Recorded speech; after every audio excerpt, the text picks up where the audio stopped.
Y lamentablemente no podemos abarcar ahora todo el segundo libro de Samuel. Estuve en una lucha ahí, cuál de dos pasajes que me fascinan podía compartir este domingo para terminar con el segundo libro de Samuel. Estaba entre el capítulo 9 y el capítulo 11. Pero el Señor me guió al capítulo 11. Vamos a dejar a Mefiboset para otra ocasión, para hablar de la gracia de Dios.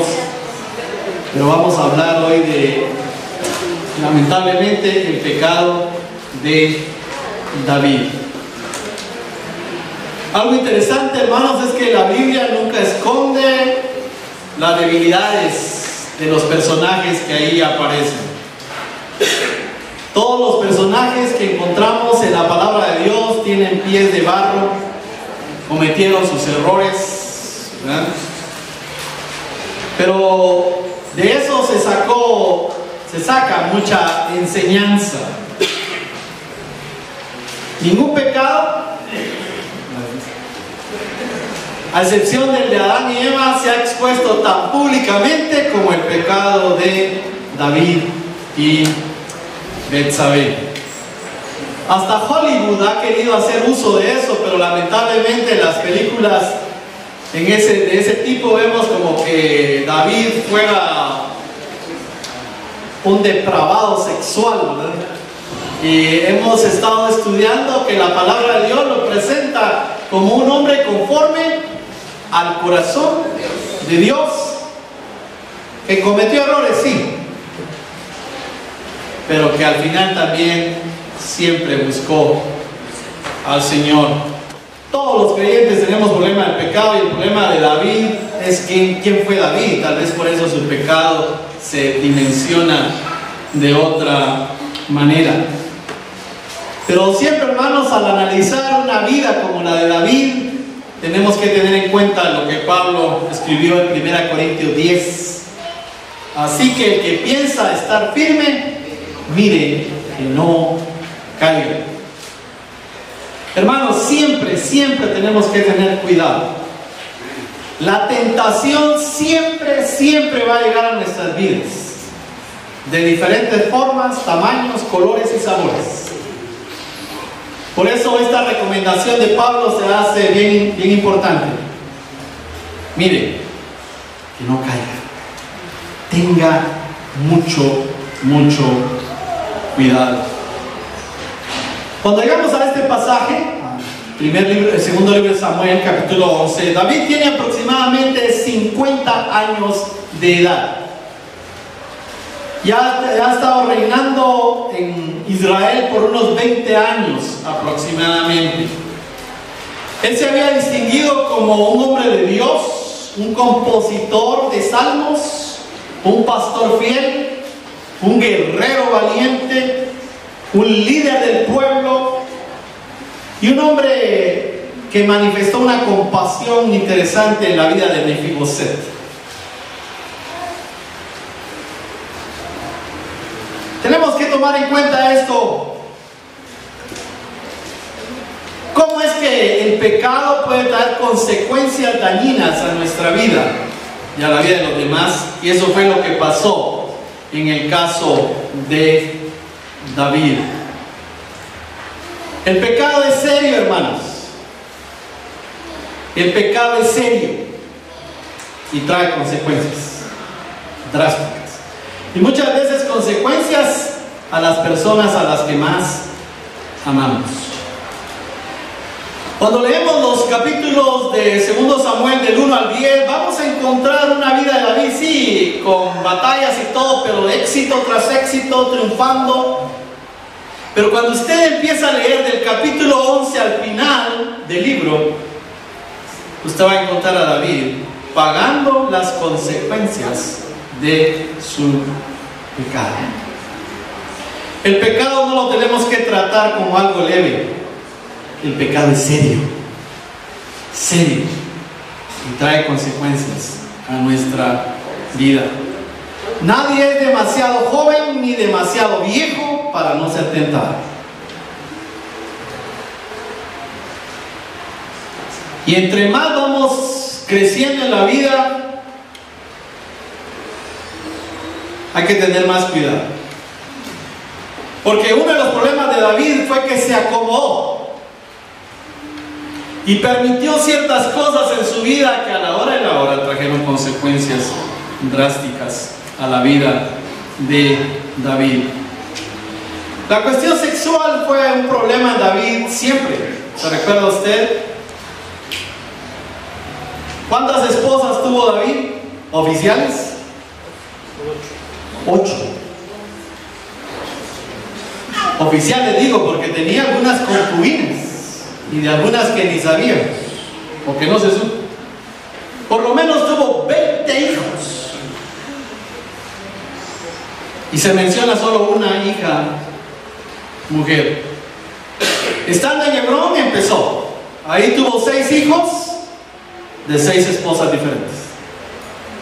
Al llegar a Jerusalén y ya darle todo el reinado de Israel, sigue acumulando, no sé si el término es válido, pero sigue teniendo o ensanchando su harén, si usted quiere, para que suene más teológico. Así que el problema de David en el área sexual era de siempre, y eso fue lo que lo llevó a la ruina más adelante. El problema era que Dios ya había legislado sobre esto. En Deuteronomio 17, versículo 14, Moisés escribe esto: cuando hayas entrado en la tierra que Jehová tu Dios te da, tomes posesión de ella, la habites y digas: voy a poner un rey sobre mí como todas las naciones que están en mis alrededores. Ciertamente pondrás como rey sobre ti al que Jehová tu Dios escoja. Esa era la primera característica. A uno de tus hermanos podrás sobre ti como rey. No podrás poner sobre ti a un hombre extranjero que no sea tu hermano. Y aquí está otra demanda de Dios: pero él no deberá tener muchos caballos, ni hará volver al pueblo a Egipto con el fin de adquirir caballos, pues Jehová os ha dicho: nunca volváis por este camino. Y aquí está la tercera demanda de Dios: tampoco deberá tener muchas mujeres, para que su corazón no se desvíe, ni amontonará para sí demasiada plata ni oro. Así que aquí está el problema de David. Él sabía que no debía acumular esto, no había de amontonar riqueza, y eso lo manejó bien. El problema estuvo en el área sexual. Demasiadas mujeres. La Biblia no autoriza la poligamia, pero el Señor permitió que se plasmara esa historia para que entendiéramos que tener más de una esposa es problema.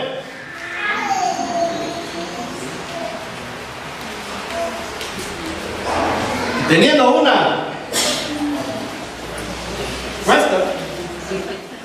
Por eso cuando le preguntan a Jesús sobre esto, allá en Mateo 19, Él lo lleva de una vez a Génesis y dice: pero en el principio no fue así, hombre y mujer. Dios solo le hizo una Eva a Adán y no le hizo más. ¿Qué le costaba a Dios hacerle su harem a Adán? Bueno, algunos dicen que se hubiera quedado sin costillas, ¿verdad? Pero Dios de una hubiera sacado 10. ¿Solo sacó? Una. Porque el matrimonio es solo para 2. 3 es multitud. Y aquí estamos. Vamos al segundo libro de Samuel, capítulo 11.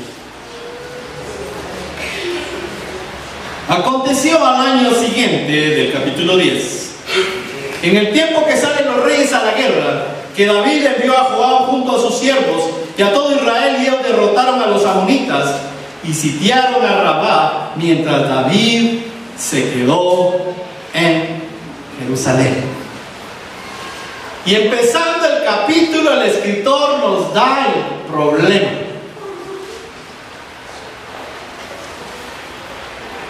Se acostumbraba, mire, hasta en eso los del Medio Oriente eran menos inteligentes, ¿verdad? No peleaban en cualquier época del año. O había mucho calor o había mucho frío ahí en ese territorio de Palestina. Entonces había una época del año, la primavera, que era la ideal. Y tal vez podían tener peleas así, pero el rey estaba obligado y tenía que estar en tiempo de primavera. Y David debía estar en la batalla. ¿Y dónde está?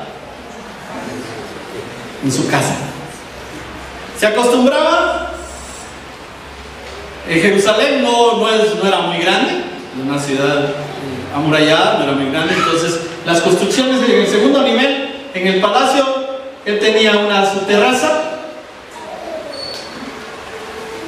Y ahí es donde, y se acostumbraba a eso para sentir un poco del fresco, ¿verdad? Y David quedó, se acomodó, ¿verdad? Él tenía que andar en la batalla, pero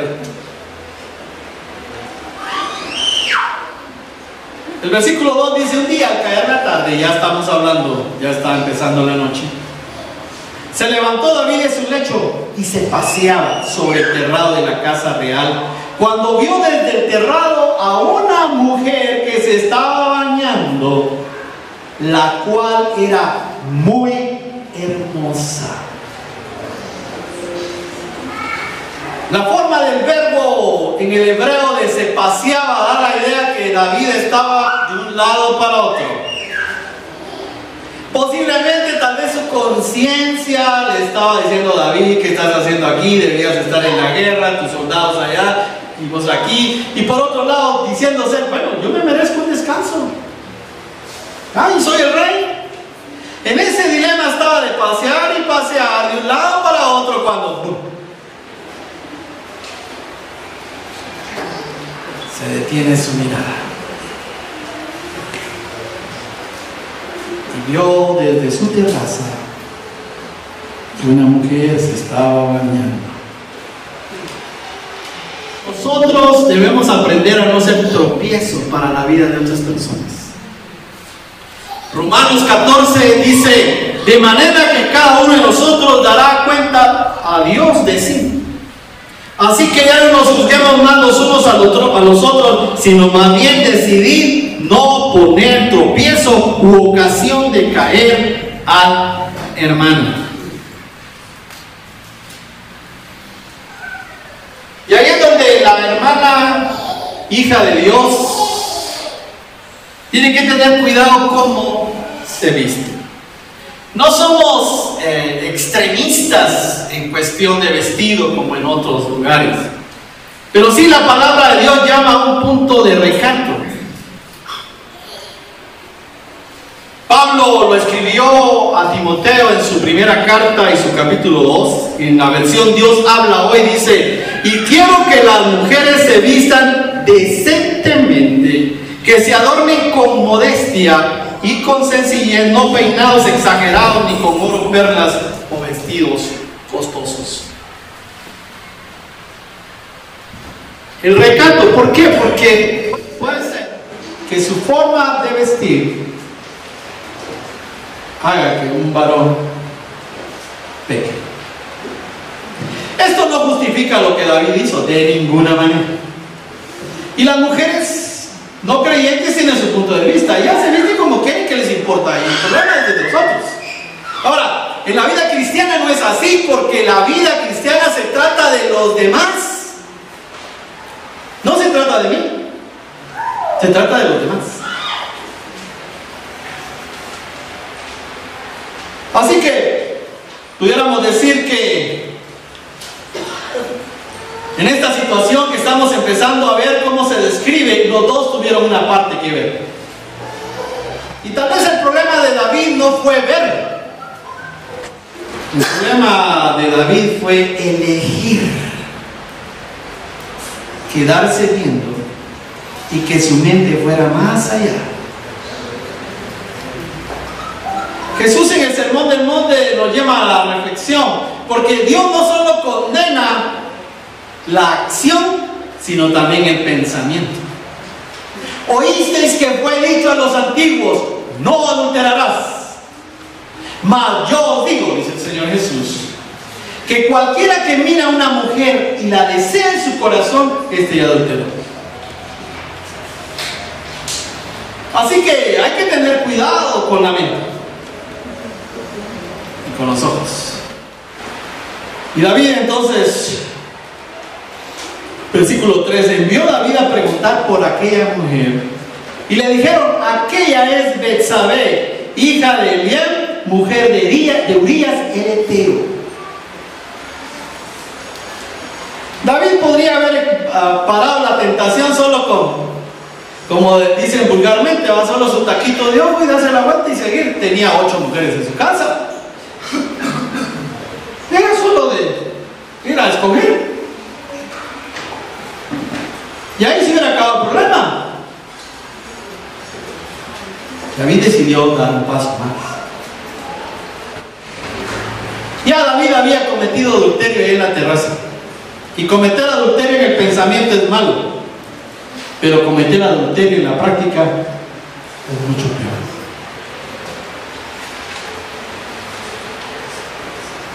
Y envió David mensajeros que la trajeran y la tomó. Cuando llegó, él durmió con ella. Luego ella se purificó de su inmundicia y regresó a su casa. Alguien podría decir: ¿y qué estaba pensando David? Pues no estaba pensando nada, hermanos. Si no, no hubiera hecho lo que hizo. Cuando entra ya en ese proceso de querer pecar, ya nada nos detiene. Y David no pensó en todo lo que esto iba a traer. Si él se hubiera detenido a pensar, no lo hace, pero no estaba pensando.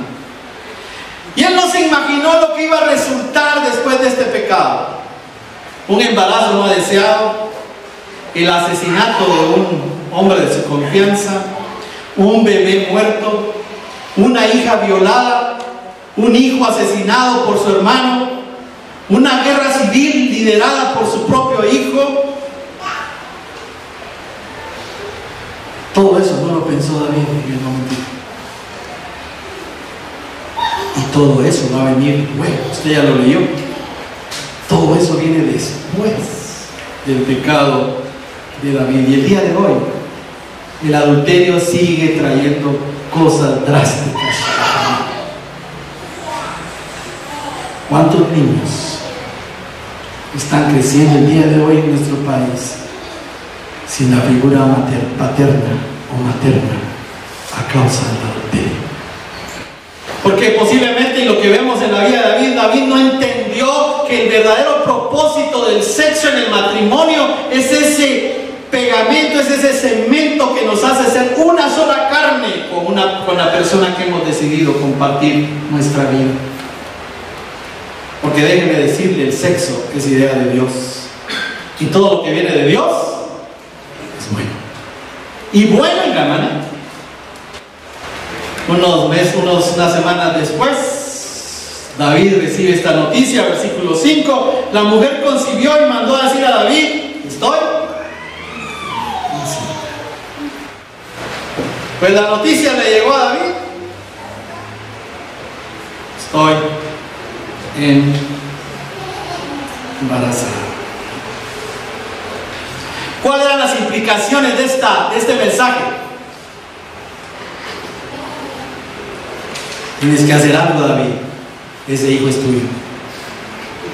Ese no es de mi esposo.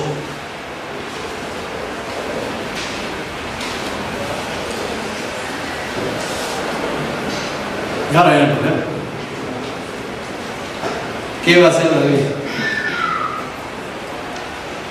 Cuando él recibió la noticia, había una de dos: o ahí caía de rodillas delante de Dios pidiéndole perdón y confesando su pecado, o seguía por el camino de supuestamente ver qué él podía hacer para liberarse de ese problema. Lamentablemente, David escogió ser un hipócrita, un asesino, un mentiroso, Porque el problema de tapar el pecado, la mentira, hermanos, es que usted tiene que contar otra mentira para guardar la primera mentira. Y ahora viene esa idea macabra, miren. Uno no entiende cómo un hombre conforme al corazón de Dios puede maquinar semejante idea. Entonces David, dice el versículo 6, envió a decir a Joab: envíame a Urías el Eteo. Y Joab envió a Urías a David. Cuando Urías llegó ante él, David le preguntó por la salud de Joab, por la salud del pueblo y por la marcha de la guerra. Joab era uno de los generales de David y ese hombre no tenía un pelo de tonto. Cuando David le dice: mándame a Urías, Joab seguramente conocía a la esposa de Urías y muchos de los soldados la conocían y muchos seguramente les gustaba Betsabé. Y se queda con esa inquietud, ¿verdad? Lo manda. Y ahora miren cómo es la cara hipócrita de David, ¿verdad? Cuando llega Urías, ¿y cómo está Joab? ¿Y cómo están los soldados? ¿Y cómo va a David le interesaba eso? No. Él iba un poquito más allá. Dice: después David dijo a Urías: desciende a tu casa y lava tus pies. En las versiones modernas creo que ya lo dice más claro. En las versiones antiguas, lava tus pies es un eufemismo para decir: ve y ten relación sexual con tu esposa. Has estado en la guerra, pobrecito, allá sufriendo. Ahora te doy un chancecito, baja a tu casa y deleítate con tu esposa. Cuando Urías salió de la casa del rey, le enviaron un presente de la mesa real. Pero Urías durmió a la puerta de la casa del rey con todos los guardias de su señor y no descendió a su casa. David pensó: Urías viene, duerme con Betsabé y le cargamos al niño a Urías y se acabó el problema. Pero David no contaba con que Urías era más íntegro que él.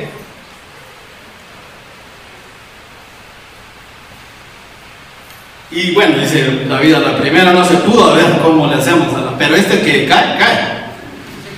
Le hicieron saber esto a David diciendo: Urías no ha descendido a su casa. Entonces David dijo a Urías: ¿acaso no vienes de viaje? ¿Por qué pues no descendiste a tu casa? Miren la respuesta de Urías.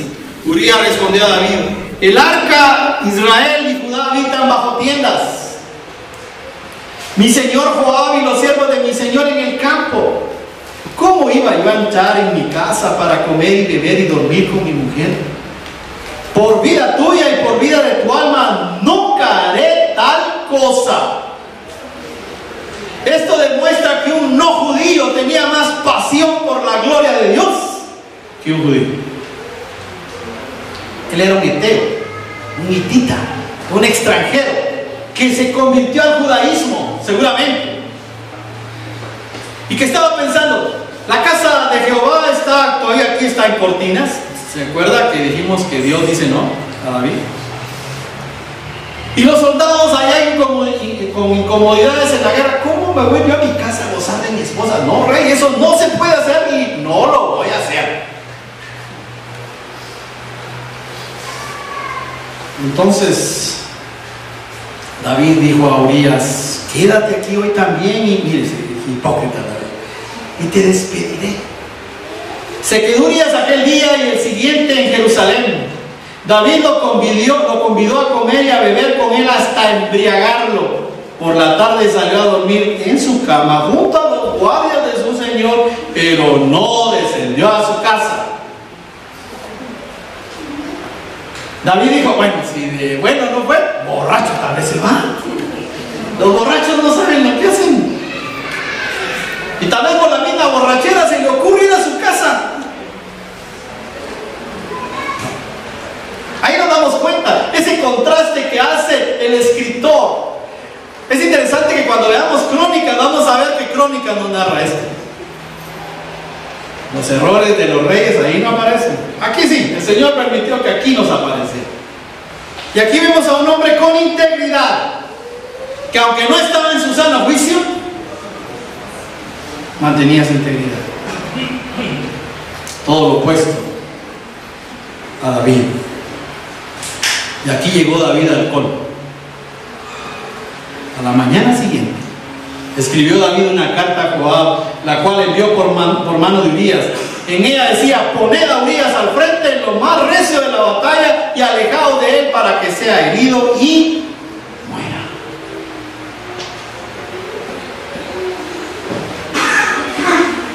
David dijo: la única forma va a ser matar. Mira hasta dónde fue llegar el pecado. Cuando permitimos algo en nuestra vida, puede ser algo sencillo y vamos a permitir otra cosita y vamos a permitir otra cosita cuando sintamos que estamos a kilómetros de Dios. Tanto confiaba David en Urías que le escribe su propia sentencia de muerte. Yo me hubiera parado y de repente le hubiera echado un ojito al mensaje, ¿no? Pero Urías era tan íntegro y David sabía que Urías no lo iba a abrir. David sabía y le da en su propia mano. Así cuando Joab, versículo 16, sitió la ciudad, pero sí, puso a Urías en el lugar donde sabía que estaban los hombres más valientes. Salieron los de la ciudad y pelearon contra Joab, cayeron algunos del ejército de los siervos de David y murió también Urías el Eteo.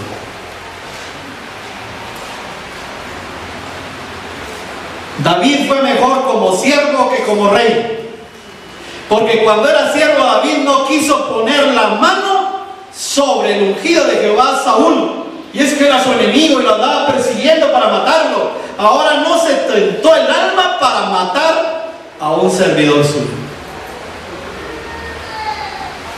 Joab ya entendió por qué habían mandado llamar al pobre Urías.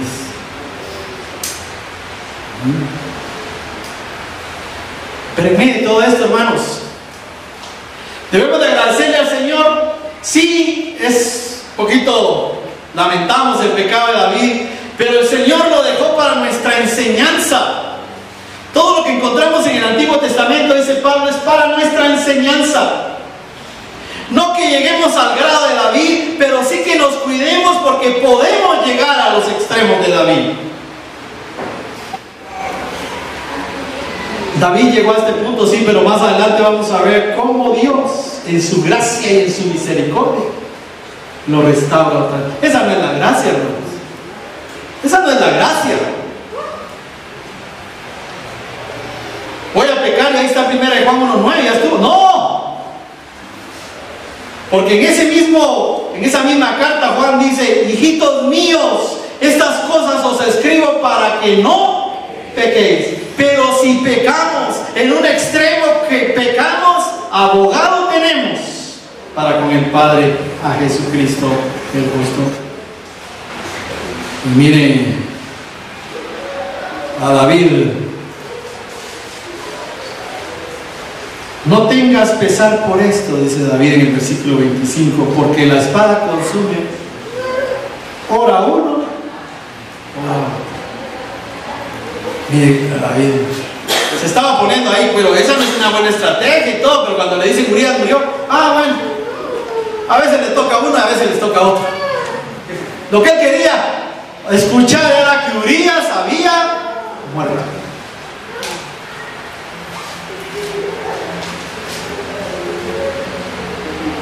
Al oír la mujer de Urías que su marido Urías había muerto, hizo duelo por él. Lo normal eran 7 días de duelo. ¿Y qué hace David? Pasaba el luto y envió David por ella. ¿Con qué otra mujer hizo lo mismo?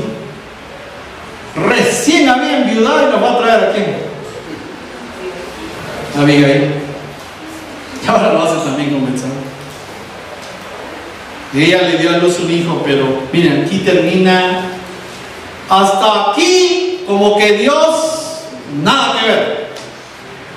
Hasta aquí, como que a veces nosotros podemos pecar a escondidas y como nadie lo sabe, no hay problema. Pero mire cómo termina este pasaje.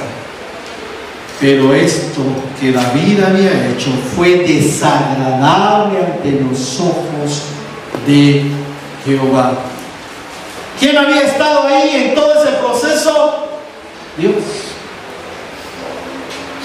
Entre el capítulo 11 y el capítulo 12 probablemente hay un año.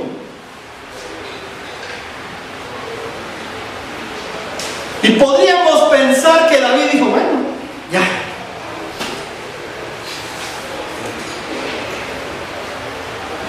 Pero cuando leemos los dos salmos que David escribe como resultado de este pecado, vamos a entender que no fue así. Mire el Salmo 32. Bienaventurado aquel cuya transgresión ha sido perdonada y cubierto su pecado. Bienaventurado el hombre a quien Jehová no culpa de iniquidad y en cuyo espíritu no hay engaño. Y aquí está cómo se sintió David. Y cómo puede ser que alguno de nosotros se pueda estar sintiendo esta mañana si hay un pecado que no ha confesado delante de Dios. Mientras callé, se envejecieron mis huesos en mi gemir todo el día. Porque de día y de noche se agravó sobre mí tu mano, se volvió mi verdor en sequedades de verano.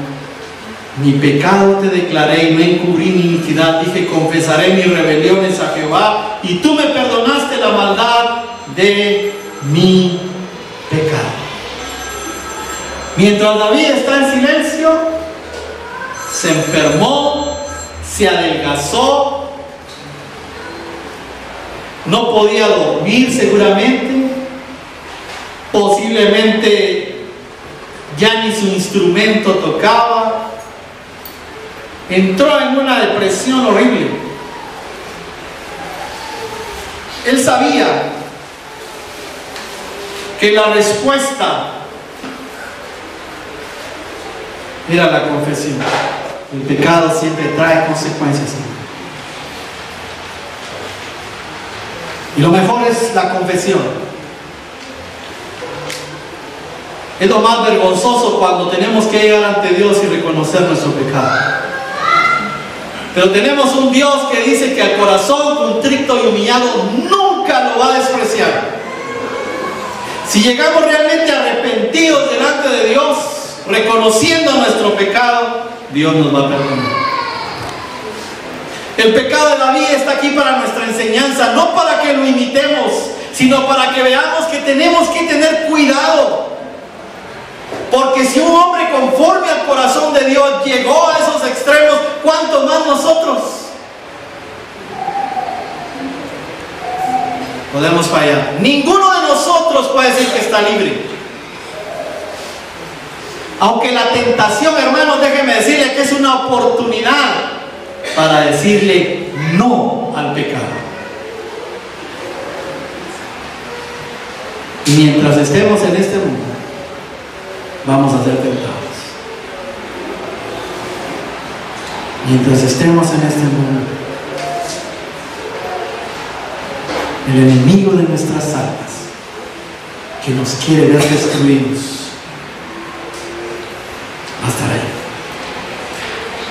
Así que ninguno de nosotros puede decir que está libre. Todos luchamos con el pecado. Yo no sé si esta mañana alguno de nosotros, alguien acá, tendrá que confesar algún pecado. Esta frase con que termines este capítulo dice: pero lo que hizo David fue desagradable a los ojos de Jehová. Podemos esconder el pecado de todos, menos de Dios. Y Dios lo sabe. Y así nos está esperando. Así quiere volver a tener comunión, porque cuando el pecado se va metiendo en nuestra vida, vamos perdiendo la comunión con Dios. Ya no leemos la palabra, ya no oramos, ya no buscamos su rostro. Nos cuesta venir a la iglesia y de repente dejamos de venir a la iglesia. Porque el pecado va haciendo mella en nuestras vidas. La solución es fácil. Si confesamos nuestros pecados, Él es fiel y justo para perdonar nuestros pecados y limpiarnos de toda maldad. Ahí en su lugar me reflexione, medite. Si hay algo que confesar, sería un buen tiempo para hacerlo. No lo diga a nosotros. Dígaselo al Señor.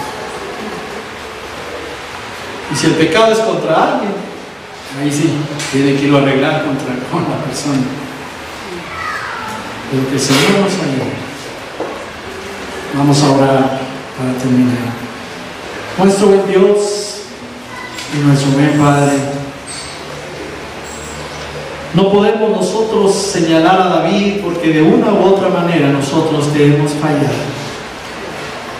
Tú permitiste sacar a la luz el pecado de David para hablar a nuestras mentes y a nuestros corazones el peligro de permitir la más mínima intención de pecar en nuestras vidas, porque cuando nos damos cuenta estamos totalmente alejados de ti. David se sentía hasta enfermo. David se sentía en el pozo de la desesperación al encontrarse después de haber hecho el pecado. Adulteró, mintió, engañó, asesinó. Y esto quedó plasmado para que nosotros tengamos cuidado. Ninguno de nosotros es inmune a la tentación. Cada uno de nosotros batalla con sus propias luchas. Y permítenos, Señor, que con el poder de tu Espíritu Santo y con la palabra que mora en nuestros corazones podamos decir no a la tentación. Gracias por tu palabra, porque nos habla a tiempo y fuera de tiempo, porque redarguye nuestros corazones, porque señala el pecado que hay en nuestras vidas, pero que también nos muestra cómo volver a tener comunión contigo.